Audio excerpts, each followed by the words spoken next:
नमस्कार, मैं doctor Vrinda Singh, associate professor home science, government girls college Nagaur. आज मैं परिवार नियोजन के बारे में बताऊंगी कि परिवार नियोजन कितना आवश्यक है और इसकी हमारे देश के विकास में क्या उपयोगिता है। आप जानते हैं, भारत एक कृषि प्रधान देश है। यहाँ की 70% जनता का जीवन कृषि पर आधारित है, परंतु उत्पादन योग्य भूमि प्रति व्यक्ति 1 एकड़ से भी कम है, जबकि अमेरिका में 2.8 एकड़ और कनाडा में 3.8 एकड़ है। साथ ही कृषि योग्य भूमि बढ़ती जनसंख्या वृद्धि के कारण निरंतर आवास में बदलती जा रही है।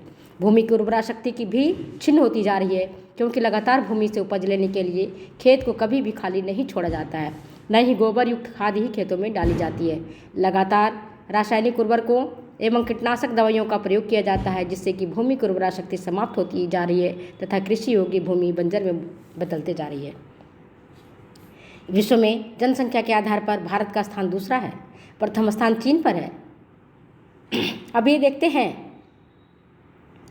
कि लगातार जनसंख्या वृद्धि से किन किन समस्याओं ने जन्म लिया है, जो विकराल रूप धारण करते जा रही हैं, जैसे बेरोजगारी, भूखमरी, अशिक्षा, चोरी, डकैती, हत्या, लूटपाट, बीमारी, पर्यावरण प्रदूषण इत्यादि।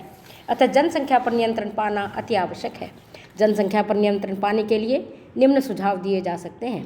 भारतीयों को दूसरे देशों में बसने हेतु अनुमति देना, मृत्यु को बढ़ावा देना, जन्म दर को कम करना और स्त्री पुरुषों को शिक्षित करना। उपर्युक्त सभी सुझावों में से जन्म दर को घटाना एक आवश्यक एवं महत्वपूर्ण सुझाव है, जिस पर अमल करके जनसंख्या वृद्धि पर नियंत्रण किया जा सकता है। भारत की जनसंख्या वृद्धि को जानना नितांत आवश्यक है। अगर आप इनको नहीं जानोगे तो जिस तरह से भारत की जनसंख्या बढ़ते जा रही है, उस पर काबू पाया जाना आवश्यक है। अब ये देखते हैं, भारत की जनसंख्या विश्व की जनसंख्या का 16% है, परंतु क्षेत्रफल की दृष्टि से विश्व क्षेत्रफल का मात्र 2.4% ही है। जनसंख्या वृद्धि को रोकने का प्रयास निरंतर किया जा रहा है। अगर नहीं करेंगे तो जनसंख्या विस्फोट हो सकता है, पॉपुलेशन एक्सप्लोजन हो सकता है। चिकित्सीय सुविधाएं, संक्रामक रोगों पर नियंत्रण, मातृ एवं शिशु कल्याण केंद्रों की उपलब्धता से बाल एवं मातृ मृत्यु दर कम होती जा रही है तथा जन्म दर बढ़ती जा रही है। फलतः जनसंख्या निरंतर तीव्र गति से बढ़ती जा रही है। बढ़ती जन्म दर के क्या कारण है? Causes of high birth rate. लड़कियों में जल्दी ही 13 से 14 वर्ष की उम्र में लैंगिक विकास हो जाता है, जिससे वे 13 से 14 वर्ष की होते होते ही युवावस्था को प्राप्त कर लेती हैं तथा उनसे गर्भधारण करने की क्षमता विकसित हो जाती है। लड़कियों की शादी 14 से 15 वर्ष से भी कम उम्र में कर दी जाती है।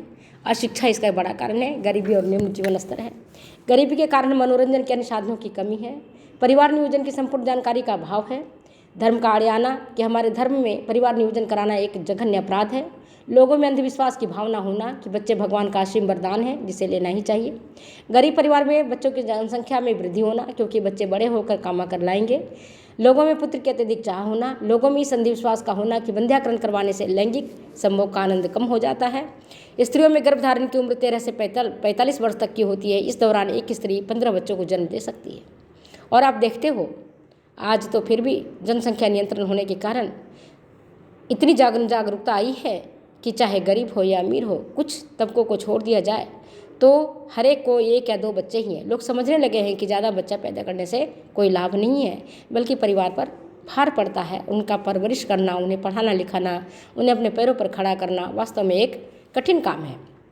अब इससे पहले के ज़माने में देखोगे, आप खुद देखोगे तो पता चलेगा कि अगर आप खुद अपने माता पिता से पूछो कितने भाई बहन थे, तो सभी बताएंगे 3 भाई, 5 बहन,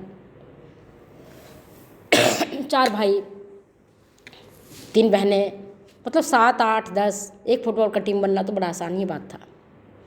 वर्तमान में जन जागरूकता के कारण जगह जगह जब इतना इसका प्रचार प्रसार हुआ है और सुविधाएं ही हुई हैं, तब से इन पर काफ़ी कंट्रोल हुआ। परिवार नियोजन को कंट्रोल करने में जन जागृति के साथ साथ जो चिकित्सा सुविधाएं हैं, उनके कारण भी लोगों की जीवन प्रत्याशा बढ़ी है। साथ ही पहले देखते थे कि प्रसव के दौरान ही 1 या 2 बच्चे, 5 बच्चों में से 2 जीवित रहते थे 3 मर जाते थे, या 3 जीवित रहते थे 2 मर जाते थे, 5 जीवित रहते थे 1 मर जाता था, 7-8 बच्चे में 2-3 का मरना तो आवश्यक ही था, मतलब हो ही जाता था। अब वो स्थितियाँ नहीं हैं। परिवार नियोजन को अगर हम डिफाइन करते हैं तो कैसे करेंगे, ये देखिए। परिवार नियोजन का अर्थ है दंपतियों के द्वारा इच्छानुसार बच्चों को जन्म देकर परिवार को सीमित रखने के लिए योजना तैयार करना, जिससे कि परिवार शारीरिक, मानसिक, आर्थिक एवं संवेगात्मक रूप से सुखी, संतुष्ट एवं प्रसन्न रह सके। परिवार नियोजन का उद्देश्य मात्र जन्म दर को ही नियंत्रित नहीं करना है, बल्कि परिवार के सभी सदस्यों के कल्याण एवं स्वास्थ्य की देखभाल भी करना है। परिवार नियोजन के द्वारा जब तक दंपति ना चाहें बच्चे के जन्म पर रोक लगा सकते हैं। 2 बच्चों के बीच में मनचाहा अंतर रखा जा सकता है, जिससे कि दूसरा बच्चा पैदा होने से पूर्व पहले बच्चे को पूरा लाड़ प्यार मिल सके। अगर माँ का स्वास्थ्य कमज़ोर है अथवा घर में आर्थिक तंगी है, गरीबी है, तो कुछ वर्षों के लिए चाहे तो 2-3-4 साल या इससे भी ज़्यादा गर्भधारण को टाला जा सकता है, क्योंकि आज चिकित्सीय सुविधाएं उपलब्ध हैं। टैबलेट्स ले सकते हैं, परिवार कंट्रोल करने के लिए कई साधन हैं, अवांछित संतान की उत्पत्ति को रोक सकते हैं। अगर माँ कुछ भयंकर संक्रामक रोग से पीड़ित है जिसका प्रभाव शिशु के स्वास्थ्य पर पड़ता है तो शिशु की उत्पत्ति को रोका जा सकता है। अगर बच्चा गर्भ से ही विकलांग है अथवा अन्य प्रकार के गंभीर रोग से ग्रस्त है तो माँ गर्भपात करा सकती है। परिवार में जितने बच्चे चाहें उतने ही बच्चे को हम जन्म दे सकते हैं, परिवार के सदस्यों को सीमित कर सकते हैं। पहले ज़माने में कहा जाता था कि परमात्मा का देन है बालक, आज भी हम कह सकते हैं कि ईश्वर जिन्हें चाहता है उसे संतान देते हैं, लेकिन हम बहुत सारे संतान को पैदा करके अगर उनकी परवरिश ठीक प्रकार से ना कर सके तो ये ठीक बात नहीं होती है। इसलिए जितना हो सके और जितने लोगों तक जागरूक किया जा सके उन्हें परिवार नियोजन के बारे में बताना ही चाहिए। भारत में परिवार नियोजन एसोसिएशन की स्थापना सन 1949 में हुई थी। पंचवर्षीय योजनाओं के अंतर्गत परिवार नियोजन सेवाओं और शिक्षा कार्यक्रम का विकास और प्रसार सभी क्षेत्रों जैसे शिक्षा, पोषण, स्वास्थ्य, रोजगार, महिलाओं का कल्याण, आश्रय, पीने के लिए सुरक्षित जल आदि क्षेत्रों में किया जाता है। अतः वर्तमान समय में परिवार नियोजन का विस्तृत अर्थ हो गया है तथा इसका नाम परिवार नियोजन से बदल करके परिवार कल्याण रखा गया है। सही में परिवार नियोजन का अर्थ मात्र बच्चे के जन्म को ही नियंत्रित नहीं करना है, बल्कि विश्व स्वास्थ्य संगठन की एक्सपर्ट कमेटी के अनुसार परिवार नियोजन के अंतर्गत निम्नलिखित बातों को भी सम्मिलित किया गया है, जिसमें पहला है परिवार में बच्चों की जन्म दर पर नियंत्रण रखना। दूसरा है वंध्याकरण हेतु सलाह देना, माता पिता को शिक्षित करना। चौथा है यौन शिक्षा की जानकारी प्रदान करना। 5वां है अगर माँ और पिता कोई ऐसे गंभीर रोग से ग्रस्त हों जिसका प्रभाव गर्भ में पल रहे शिशु पर पड़ता हो तो उन्हें काउंसलिंग द्वारा समझाना कि वैसे दंपति संतान की उत्पत्ति न करें तथा महिलाएं गर्भधारण न करें। सही उम्र में शादी करना, लड़कियों के लिए 18 वर्ष और लड़कों के लिए 21 वर्ष। गर्भ की जांच कराना, शादी के लिए काउंसलिंग करना, शादी से पूर्व सलाह लेना एवं चिकित्सीय जांच कराना। पहला बच्चा पैदा करने से पूर्व दंपति को शारीरिक, मानसिक और आर्थिक रूप से तैयार करना। अविवाहित माँ के लिए सेवाएं प्रदान करना। 2 बच्चों में उचित अंतर रखना, सामान्यतः 3 वर्ष का, और माँ को स्वास्थ्य एवं पोषण के बारे में जानकारी प्रदान करना। ये है आपका विश्व स्वास्थ्य संगठन द्वारा दिया गया सलाह। अब देखते हैं समुदाय और परिवार के लिए परिवार नियोजन का क्या महत्व है। आप ये देखेंगे परिवार ही किसी भी केंद्र की धुरी है। वर्तमान समय में परिवार नियोजन को मौलिक अधिकार के रूप में माना जाता है, क्योंकि इसके द्वारा जीवन स्तर को उन्नत एवं समृद्ध बनाया जा सकता है। बच्चों के जन्म में कम से कम 3 वर्ष का अंतराल होना चाहिए। बार बार गर्भधारण करने से माँ के स्वास्थ्य पर प्रतिकूल प्रभाव पड़ता है, जिससे माता का स्वास्थ्य स्तर गिरता है और माँ रक्त अल्पता जैसी भयंकर बीमारी का शिकार होती हैं।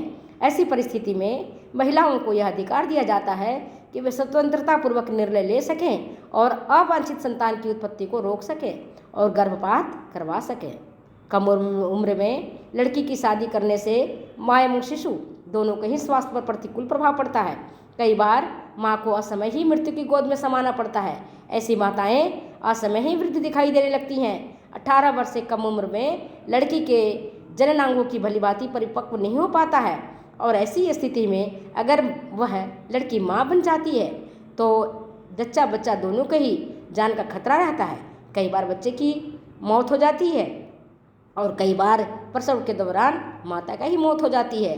आज भी आप देखते हैं कि अगर थोड़ी सी लापरवाही बरता जाए और कम उम्र की लड़कियों की शादी कर दिया जाए तो जच्चा बच्चा की जान का खतरा बना रहता है, और अगर बच्चा जीवित रहता है तो भी शिशु का वजन कम होता है और माँ भी स्वास्थ्य से कमज़ोर हो जाती है। इसलिए समुदाय के लिए और अच्छे परिवार के निर्माण के लिए परिवार नियोजन का होना नितांत आवश्यक है।